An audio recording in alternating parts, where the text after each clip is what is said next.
মিত্ৰজোঁটৰ চৰকাৰে অসমৰ কৃষকসকলৰ সামগ্ৰিক উন্নয়ন আৰু তেখেতসকলৰ আৰ্থিক উন্নয়ন দুগুণ কৰাৰ লগতে পথাৰ আৰু বজাৰ কেনেকৈ আমি দখল কৰিব লাগিব আৰু অসমৰ উৎপাদিত সামগ্ৰী বিশ্বৰ বজাৰলৈ কেনেকৈ উচিত মূল্যত দিব পাৰিম আৰু বৈজ্ঞানিক পদ্ধতিৰে কৃষিখনে কেনেকৈ আগবঢ়াই দিব পাৰিম সেই বিষয়ে আমি ৰূপৰেখা প্ৰস্তুত কৰিছোঁ আৰু অনাগত দিনত আমি সেই বিষয়ে আলোচনা কৰি কাম কৰিবলৈ সিদ্ধান্ত কৰিছোঁ। আমাৰ মই কৃষক পৰিষদৰ সন্মানীয় সভাপতি পৰেশ চন্দ্ৰ বৈশ্য ডাঙৰীয়া সাংবাদিকসকলক সম্বোধন কৰিবলৈ অনুৰোধ জনাইছোঁ।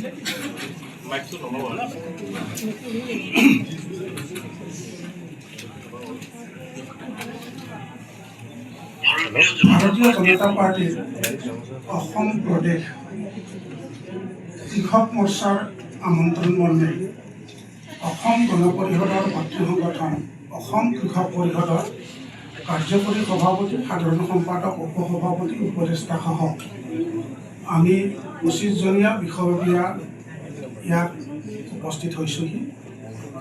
আপোনালোকৰ মাধ্যমেদি আমি গৌৰৱ অনুভৱ কৰিছোঁ যে জাতিৰ আত্মা শংকৰ মাধৱৰ পবিত্ৰ ভূমিত এই বাজপেয়ী ভৱনত আমি উপস্থিত হৈ গৌৰৱ অনুভৱ কৰিছোঁ। আজিৰ দুই পক্ষৰ কৃষক মৰ্চা আৰু অসম কৃষক পৰিষদ আমি বিষয়ববীয়াসকলে আলোচনা কৰিম, আলোচনাত মিলিত হ'ম আৰু বিশেষভাৱে আমাৰ যিহেতু লক্ষ্য স্থিৰ হৈ আছে, উদ্দেশ্য স্থিৰ হৈ আছে আৰু আমি মাথো আজি সংকল্প গ্ৰহণ কৰিব লাগিব যে আমি 2026 চনত নিশ্চিতভাৱে মিত্ৰজোঁটৰ চৰকাৰক ক্ষমতাত বহুৱাব লাগিব।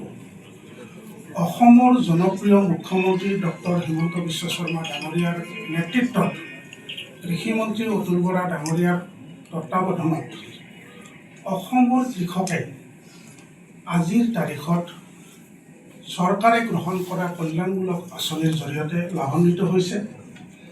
ঐতিহাসিক সিদ্ধান্ত আজিৰ চৰকাৰে গ্ৰহণ কৰিছে।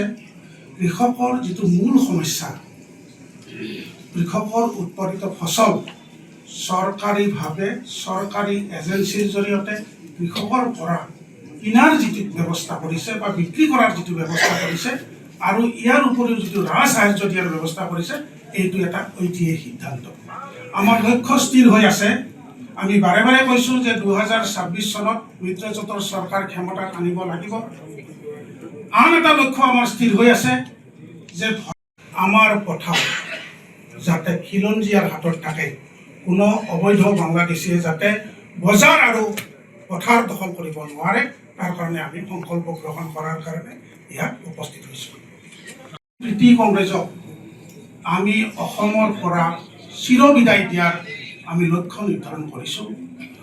অসমৰ মাননীয় মুখ্যমন্ত্ৰী বা অসম চৰকাৰে গ্ৰহণ কৰা যিবোৰ কল্যাণমূলক কাৰ্যসূচী আছে বা কল্যাণমূলক যিসকল কাম আছে কৃষকৰ কল্যাণৰ কাৰণে গ্ৰহণ কৰিছে, এই কাৰ্যসূচী আমি কৃষকৰ পদূলিলৈ লৈ যাব বিচাৰিছোঁ, কৃষক পৰিয়াললৈ লৈ যাব বিচাৰিছোঁ আৰু কৃষকৰ সৈতে মত বিনিময় কৰিব বিচাৰিছোঁ।